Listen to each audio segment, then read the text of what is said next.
안녕하세요. 전산세무 2급의 부가가치세 이론편 강의를 시작하겠습니다. 저는 박명희 강사입니다. 자, 이번 시간에는 부가세의 특징, 의의나 특징과 과세요건에 대해 살펴볼 건데 여러분이 공부하는 자격증의 급수가 전산세무 2급이지요. 전산세무 2급은 앞에서 이제 OT로 설명을 드렸지만 전산회계 1급에 대한 학습이 되어 있는 분들이 이제 세무 2급을 공부하러 오게 되죠. 두 번째는 전산회계 1급에서 부가가치세를 공부를 해요. 그럼 전산 세무 2급에서 공부하는 부가세는 조금 더 많은 양을 공부하게 됩니다. 한 요 정도를 더 추가적으로 공부를 하게 돼요. 그러면 이 부분은 전산회계 1급에서 공부했던 내용과 동일하고요. 여러분은 추가적으로 공부할 부분만 뒷부분에 많이 있어요. 그래서 그 부분을 또 추가적으로 공부하시게 됩니다. 그래서 여러분이 이제 공부하실 때 내가 어느 정도에 해당하는 것들을 미리 공부했느냐를 가지고 이제 그 다음에 필요한 것들을 추가적으로 학습한다고 보시면 되겠어요. 자, 지금부터는 이제 요 부분이에요. 우리가 부가세 특징 같은 것들은 전산회계 1급에서 다 공부한 거니까 지금부터는 그냥 조금 빠른 속도로 정리를 하고요. 그다음에 과세 요건도 전산회계 1급에서 이미 공부했던 내용들이니까 추가적으로 공부할 내용들만 또 한번 보도록 하겠습니다. 근데 추가적인 공부할 내용이 없어요. 여러분이 회계 1급에 공부했던 내용들을 그냥 한 번 더 깔끔하게 정리한다. 그렇게 생각하시면 되겠습니다. 자, 부가세 의의를 좀 볼까요? 부가가치세는 단계마다 생산자가 처음에 1,000원의 부가가치를 창출하면 상대방의 입장에서 보면 그것이 이제 원가가 되겠죠. 그리고 거기다가 도매업자는 또 부가가치를 창출해서 1,300원에 팔아 먹으면 그것을 매입하는 자 입장에서는 그게 또 원가가 되고 그 소매업자가 1,300원에 사서 또 부가가치 200원을 창출해서 마지막에 총 부가가치가 이제 1,500원이 되는 구조예요. 늘 이렇지는 않겠지. 조금씩 다르긴 하겠지. 이제 이론적으로 접근하면 가치에 대한 증가분, 가치 증가분 해서 이제 부가가치 이렇게 불러요. 단계마다 붙는 거고 마지막에 이 금액에 대한 10%라는 세금은 결국은 누가 부담합니까? 최종 소비자가 부담하는 세금이죠. 자, 이렇게 해서 이제 부가세 특징이 좀 있었고요. 우리나라의 부가가치세는 어디쯤에 달라붙어 있냐? 쭈쭈쭈쭈 보면 요쯤에 달라붙어 있죠. 자, 우리나라 부가세는 국가가 과세하니까 국세. 국세 중에서도 관세 아니고 국내 거래, 내국세, 국내에서 걷어들이는 세금, 내국세. 내국세 중에서 목적세 아니고 목적세가 아니면 다 얘네들이 뭐냐? 요거 세 개는 목적세. 목적세의 특징은 교통과 관련된 사업에 사용하기 위한 세금, 교육에 사용하기 위해 걷는 세금, 농어촌에 사용하기 위한 세금이 정해져 있어요. 이 세금들은 이 용도에만 써요. 그런데 나머지 소득세부터 해가지고 이렇게까지 얘네들도 내국세지만 내국세 중에서도 어떤 세금이냐면 특정 목적이 없는 다양한 용도에 사용해요. 그런 세금들을 우리가 이제 보통세라고 부르고요. 그 중에 가장 이제 여러분이 공부하는 파트가 부가가치세죠. 그리고 나중에 이제 소득세도 공부하겠죠. 조금 더 높은 급수를 공부하게 되면 법인세도 공부하겠죠. 상증세도 공부할 수 있고요. 종부세도 공부할 수 있고요. 개별소비세는 여러분이 부가가치세를 공부할 때 이미 몇 번 봤어요. 그 대표가 뭐냐? 1000cc를 초과하는 승용차. 비영업용 승용차, 1000cc를 초과하는 비영업용 승용차. 지금은 개별소비세가 부과되는 승용차. 이 차에 대해서는 무슨 세금을 냅니까? 소비할 때. 첫 번째, 개별소비세를 내고 개별소비세가 부과된 합계가 부가가치를 과세하기 위한 과표가 되죠. 이게. 그리고 나서 이 과세 표준에 마지막에 10%라는 세금이 최종적으로 붙는 거예요. 그래서 우리가 부가가치세를 공부할 때 개소세가 붙는 건 뭐 기본적으로 다 붙진 않지만 특별히 승용차가 등장했을 때 1000cc를 초과하면 개별소비세가 부과돼서 이 차를 예전에는 비영업용 소형 승용차라고 불렀는데 지금은 개별소비세가 글씨가 이렇게 안 써지지? 개별소비세가 부과되는 승용차로 이제 용어를 좀 바꿨어요. 결국에 이제 이게 개소세가 부과돼. 개소세는 부가가치세가 붙기 직전에 한 번 더 붙는 세금이고 개소세가 붙고 부가세법상의 과표가 구성이 돼. 그러니까 부가세법상의 과세 표준이 개별소비세가 붙는 어떤 물건에 대해서 부가세가 과세가 될 때는 개별소비세가 붙어서 합계가 만들어지면 거기에 한 번 더 부가세가 붙는 거죠. 붙고 또 붙는 거죠. 이런 식으로. 술 마시면 주세, 인지 붙이면 인지세, 그리고 증권거래세, 증권과 관련된 유가증권 시장에서 거래할 때. 관세는 별도의 관세법을 적용받고. 이게 이제 우리나라 전반적인 조세 체계고요.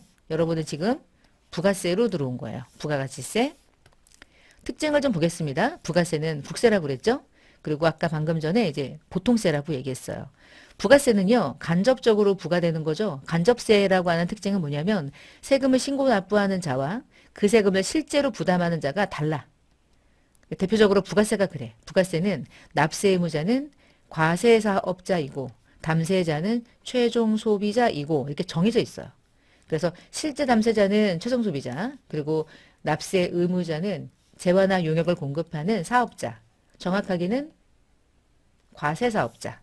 그래서 부가세는 이렇게 다르다 해서 이제 간접세라는 이름으로 특징을 갖죠. 그리고 법인세나 소득세 같은 경우는 법인이 세금을 신고 납부하고 법인이 그 세금을 부담해요. 개인이 세금을 납부하고요. 개인이 부담하는 세금을 개인이 부담하게 돼. 그러니까 같아. 납세의무자와 담세자가 일치하는 세금을 우리는 직접세라고 부르죠. 뒤에서 우리가 공부하는 이 시험은 부가세도 시험 과목으로 출제되고 소득세도 출제가 되니까 소득세는 직접세, 부가세는 간접세 이렇게 구분해 놓는 게 좋겠죠. 시험을 보는 입장에서는. 자, 그 다음에 부가가치세는 납세 의무자가 소득이 얼마인지, 부양가족이 몇 명인지 이런 거 고려합니까? 안 하죠. 그냥 네가 지금 취급하고자 하는 목적이 되는 그 물건을 그냥 우리는 부과할 거야. 물건이 과세가 대상이야. 그래서 얘를 몰세라고 불러요. 우리가 부양가족을 고려해서 어떤 세금에 대한 영향을 미치게 하려고 하는 세금의 특징을 인세라고 하고 그 인세의 가장 대표적인 세목 중에 하나가 소득세죠. 뒤에 공부할 거. 그래서 소득세하고 부가가치세하고 이렇게 구분해 가면서 공부하시면 나중에 한 번 더 학습하면서 또 정리하고 한 번 듣고 넘어가는 게 아니니까 결국엔 다 공부해야 되는 부분들이니까요.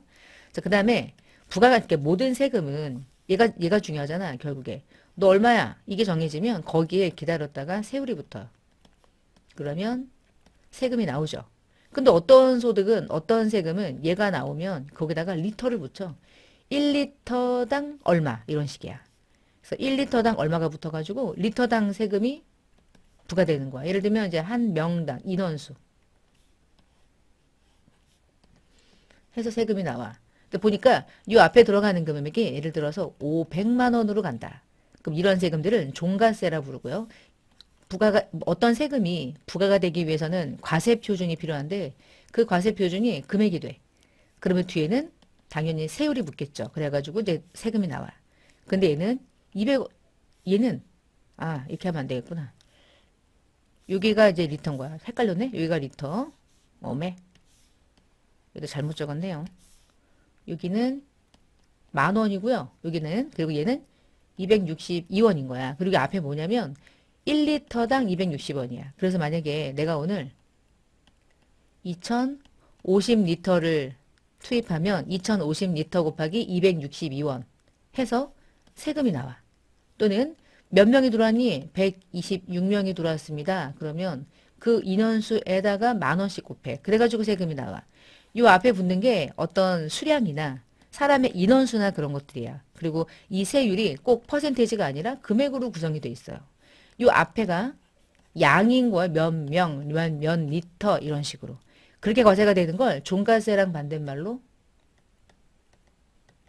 종양세다 이렇게 불러요. 얘는 종가세, 얘는 종량세. 결론은 부가가치세는 종가세입니까? 종량세입니까? 부가세는 금액이 과표가 되죠. 그래서 종가세라고 부르는 거야. 종량세가 아니라.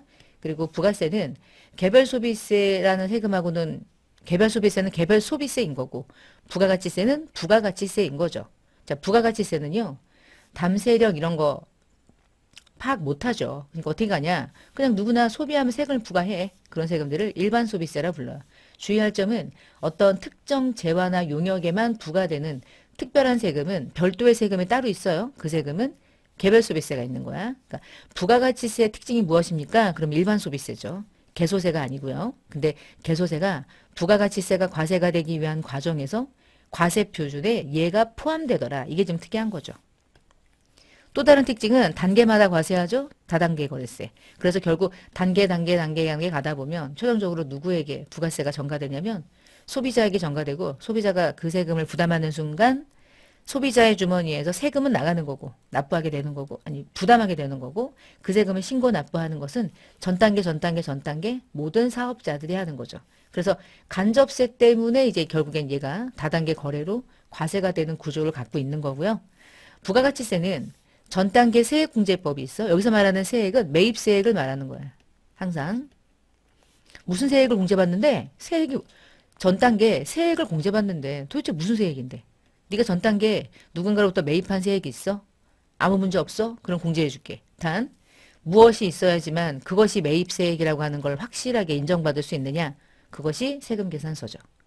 그래서 전 단계 세액공제법은 세금계산서에 의해서 확인이 된 매입세액만 내가 납부해야 될 매출세액에서 공제해 줄게. 전 단계 거래 중심으로 해서 네가 거래가 일어났으면 공제해 줄게가 아니라 거래는 못 믿어. 세액만 볼 거야. 그럼 세액이 기재가 된 완벽한 증빙이 뭐니? 그것은 유일하게 세금계산서. 그 세금계산서에 의해서 네가 진짜 매입세액이 있었고 네가 부담했고 그 매입세액이 네 업무랑 관계가 있고 전혀 증빙상의 문제도 없다면 그렇다면 부가가치라고 하는 것의 특징은 매출에서 일반적으로 매입을 빼는 구조니까 이 부가가치세 텍스 VAT를 구할 때 매출과 관련된 세액과 매입과 관련된 세액을 중심으로 공제해 줄게. 그래서 매출이거나 매입을 중심으로 하는 게 아니라 매출 세액과 매입 세액으로. 그러면 세액이 완벽하게 기입되어 있는 완벽한 증빙은 우리나라에서 유일무이 세금계산서. 대신 세금계산서를 대신해서 세금계산서의 기능을 동일하게 하는 신용카드를 받았다? 그럼 오케이. 그것도. 현금 영수증 받았다? 그것도 오케이. 단 신용카드의 기능이 간이 영수증을 한다면 그건 신용카드가 간이 영수증의 역할을 하고 세금계산서 역할을 하지 않기 때문에 그때는 이게 신용카드라고 할지라도 매입세 공제 안 돼요. 여러분 이제 공부할 때 우리 회사는 신용카드와 관련된 걸 증빙을 받으면 매입세 공제 받던데요 라고 하는 것은 그 신용카드가 세금계산서의 기능을 완벽하게 하기 때문에 그 신용카드가 매입세 공제가 되는 거야. 이것을 어떻게 알고 있냐? 이제 그걸 공부하겠죠. 뒤에서. 전 단계 거래량 다르고요. 전 단계 세액공제법은 매출세액에서 매입세액을 공제받는다. 근데 매출세액은 그냥 매출액에다가 세율을 때리면 매출세액이 나오지만 일반적으로 매입세액은 매입한 금액에다가 10%를 때려버리면 모든 매입은 다 매입세액 공제가 되는 구조가 돼버리니까 그것을 방지하기 위해서 항상 세금계산서로 확인된 매입세액만. 그래서 여러분 사업자들은 미친 듯이 세금계산서를 수취해야 하는 거야. 세금계산서를 받지 않으면 또는 세금계산서랑 동일한 기능을 하는 신용카드나 현금 영수증을 수취하지 않으면 매입세 공제를 받을 수가 없기 때문이에요. 전 단계 거래공제법은 달라. 그냥 거래에서 매출과 매입이라는 거래가 있었으면 그걸 차감해. 이것이 value added이라고 볼게. 그리고 마지막에 세율을 때릴게. 근데 우리가 이제 공부했지만 전 단계 세액공제법이 우리나라가 적용하는 세금 계산 구조고요. 전 단계 거래공제법은 존재하지 않죠. 그리고 소비하는 나라가 과세하기 때문에 수출할 때는 영세율 붙고 수입할 때는 10%만큼 매입세액을 부담하고 수입하게 되죠. 그래서 수입세금계산서가 생기고 부가세는 단일 비례세율이야. 그러니까 한 세율, 10%라는 세율만 존재하죠. 전 세계적으로 국가마다 복수세율이 많은 나라들이 거의 대부분이에요. 단일 세율 많지 않아요. 우리 가까운 일본도 단일 세율 아니거든요. 좀 다양하게 이제 지역마다 물건마다 부가가치세 세율이 약간씩 다르거든요. 그러니까 복잡하죠. 그 품목들을 다 외우는 게 아마도 이를 거야. 일본만 그런가? 아마 거의 대부분의 기업들, 국가들이 다 부가가치세를 다양하게 구성하고 있어요. 근데 우리나라만 그냥 유일무이 10%. 아니면 부가세 없어. 면세. 딱 두 개지.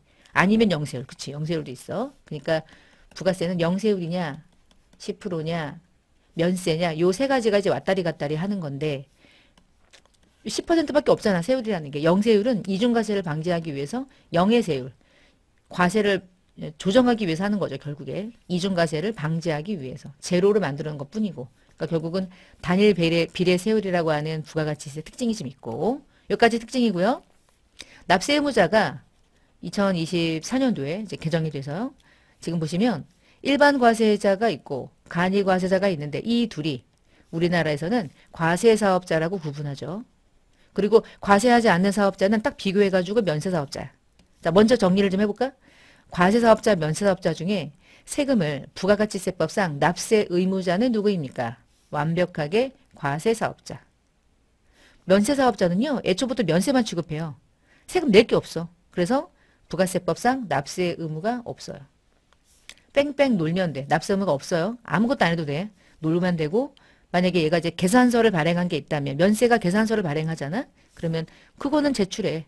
근데 그게 부가세가 없으니까 그냥 그런가 보다 나는 확인은 할게. 얘는 논다.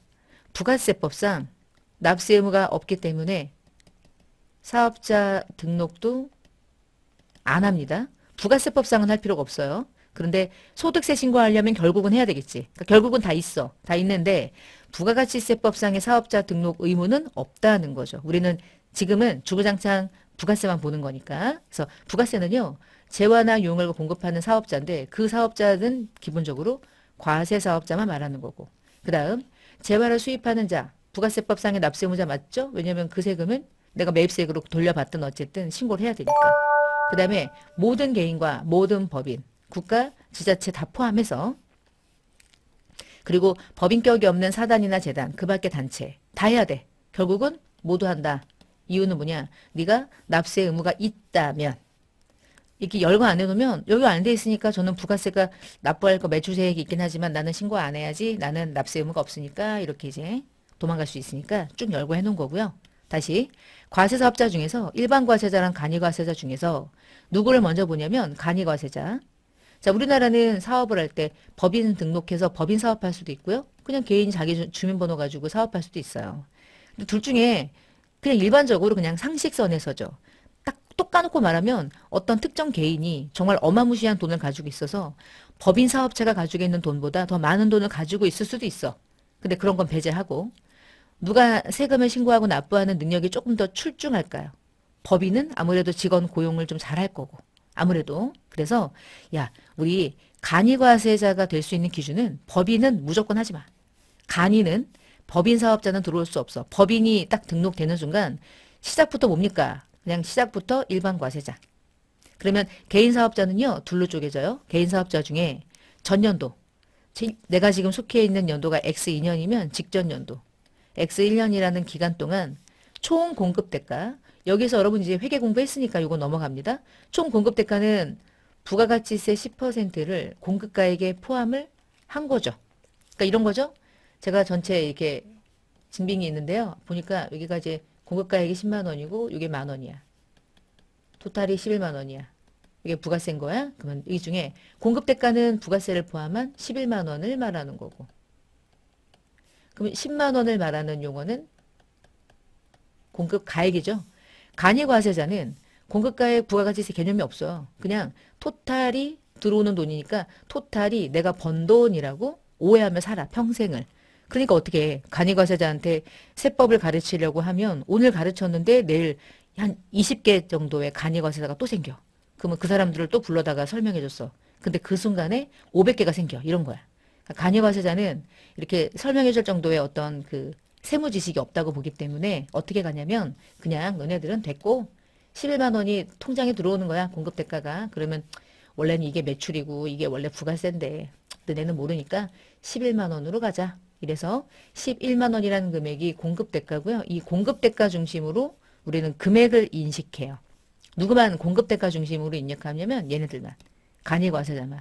그래서 간이과세자는 직전 연도 1년 동안 총 공급 대가, 부가세를 포함한 금액이 다 더했을 때 1억 400에 미달하면 너네들은 간이과세자. 1억 400에서 1원만 이상 되면 어떻게 돼? 그러면 일반 과세자 이렇게 되는 거야. 그래서 개인 사업자는 둘로 나뉘는 거야. 1억 400만 원에 미달하는. 이게 이제 24년도 7월 1일부터 적용되고 있는 금액이에요. 원래는 8천이었는데 바뀌었죠. 직전 연도 총 공급 대가, 단기 거 말고 당해 연도에 간이가 돼야 되냐, 일반이 돼야 되냐를 기준 삼는 건 전년도 기준으로 가는 거고요. 그리고 개인 사업자만 들어가고요. 그리고 세 번째는 공급 대가 중심으로 1억 400에 미달하는 자. 그들은 간이 과세자. 그럼 1억 500이 되면 누가 됩니까? 이제 일반 과세자. 그래서 개인 사업자는 여기에도 있고 여기에도 있다. 이게 중요해요. 그래서 개인 사업자는 일반 과세자다. 이 얘기는 1억 400이 이상이 되었구나.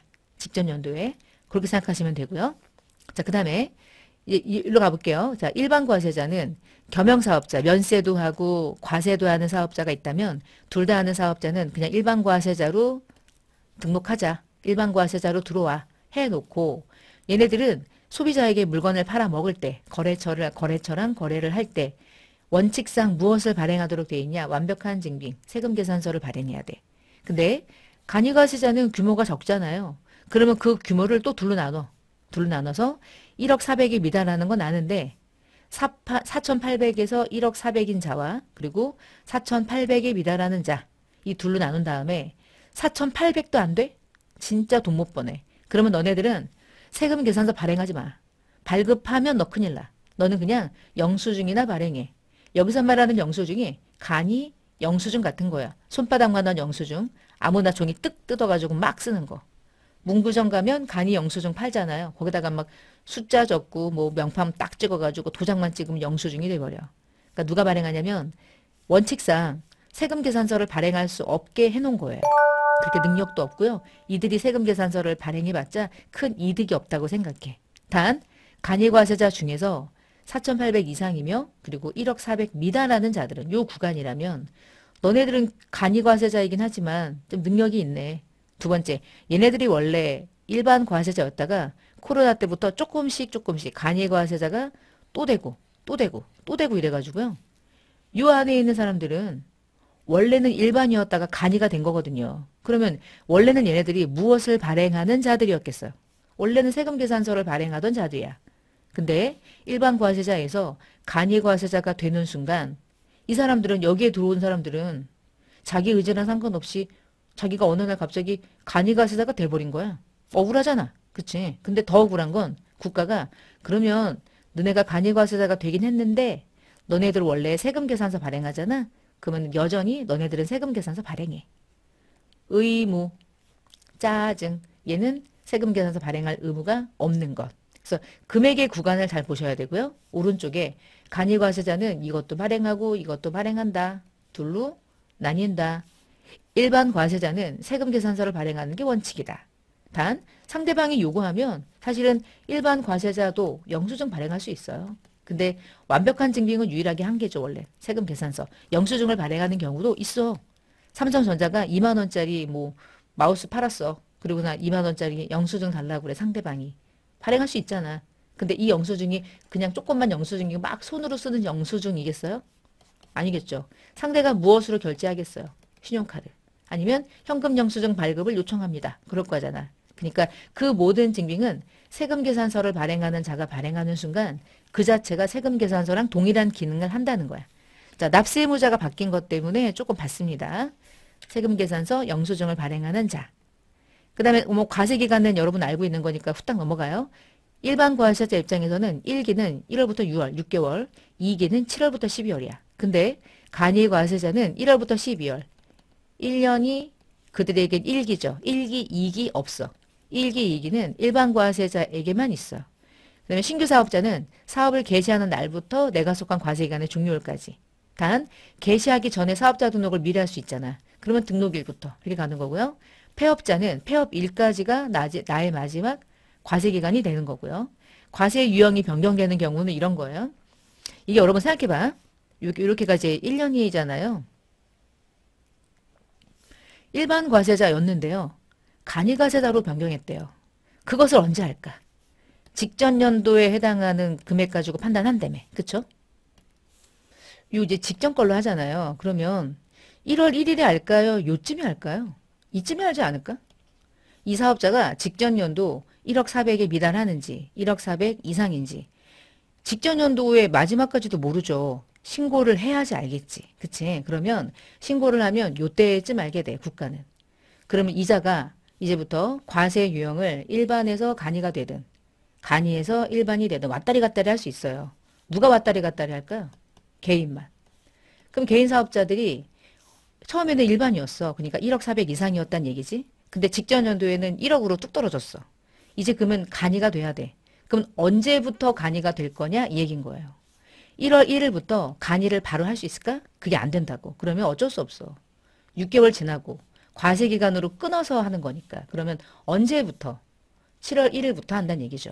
과세 유형이요. 변경 후 7월 1일부터 12월 31일 요렇게 간다는 얘기인 거야. 그러면 이런 경우는 간이과세자로 변경이 됐으면 원래는 1년 단위라고 했잖아요. 한 과세기간이. 근데 이 경우는 어쩔 수 없어. 6개월로 한번 끊어서 간이과세자의 과세기간이 6개월 단위로 한번 들어가고 그리고 나서 이제 그 다음에 1년 단위로 들어가고 이런 개념으로 이제 과세 유형이 변경되는 거예요. 그럼 반대로 이런 경우도 있겠죠. 원래는 간이었어. 원래는 이제 전년도에 간이었는데 갑자기 1억 400 이상이 된 거죠. 그러면 직전 연도에 1억 400이 이상이 되면 이제 일반 과세자로 변경된다고 했잖아요. 그러면 변경이 된다는 얘기는 언제부터 변경될까? 변경 후, 변경 전인 거야. 자, 변경하기 전에는 1월부터 6월까지는 변경 전이죠. 변경은요. 7월 1일부터죠. 그쵸? 7월 1일부터. 그러니까 요거는 변경 후고 요거는 변경 전입니다. 변경 후, 변경 전. 그러니까 변경 후는 7월부터 12월이고요. 변경 전에는 여전히 1월 1일부터 6월 30일이에요. 이런 뜻이에요. 과세 유형의 변경은. 왜냐하면 과세 유형이 얘는 일반 과세자는 6개월 단위고 간이과세자는 1년 단위잖아. 그치? 그러니까 간이과세자 입장에서도 6개월 단위로 신고할 수밖에 없는 구조가 있다는 얘기를 하고 싶은 거죠. 다른 일반 과세자야 원래 6개월 뒤니까 뭐 전혀 문제가 없지만 자, 과세 기간은 여러분이 알고 계실 거고 납세지 같은 경우는 직매장은 납세지가 되지만 직접 판매하고 장소가 고정적이니까 근데 하치장은 사업장으로 안 보죠. 임시사업장도 사업장으로 안 봐요. 그 정도 그냥 알고 계시면 되겠고요.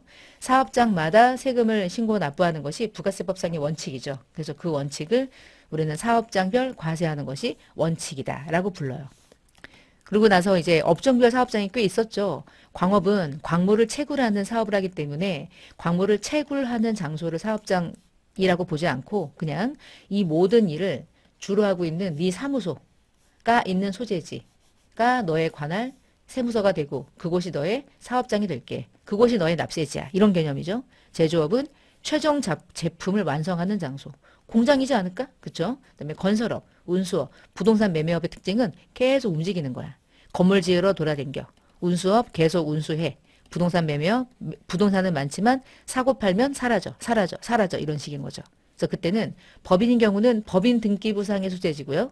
개인인 경우는 그냥 너네 집. 네가 업무하고 있는 장소, 업무 총괄 장소. 부동산 임대업의 경우는 부동산 등기부상의 소재지. 임대업과 매매업은 달랐죠. 무인 자동 판매기. 그러면 무인 자동차 판매기는 여러 곳에 있고요. 그리고 움직일 수 있어요. 그러니까 업무 총괄 장소. 움직이지 않으면 그 장소지만 움직인다면 그 장소가 될 수 없어. 통신 판매도 주된 사업장. 다단계 판매도 당연히 주된 사업장. 비거주자나 외국법인, 주된 사업장, 국내 사업장. 비거주자는 우리나라에서 183일 미만 있는 거주자들이니까 비거주자들이니까 그런 사람들은 실제로 어떤 사업을 구체적으로 하는 장소가 명확하게 딱딱 정해져 있지 않을 수 있으니 국내에서 사업하는 각각의 장소를 지정하는 거고요.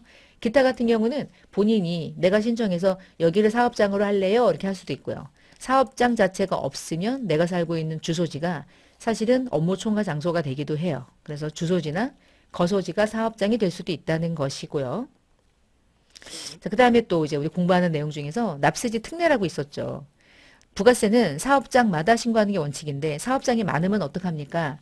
사업장이 둘 이상의 사업장을 가지고 있다면 납세 의무자가 부가세 신고를 사업장마다 하게 되면은 지점이 50개 있는 회사는 50개를 각각의 부가세를 신고 납부해야 되는 납세지가 돼야 되니까 특례를 주세요. 라고 해서 주된 사업장이 총괄해서 납부만 하는 거죠. 납부만. 그 얘기는 신고는 못해.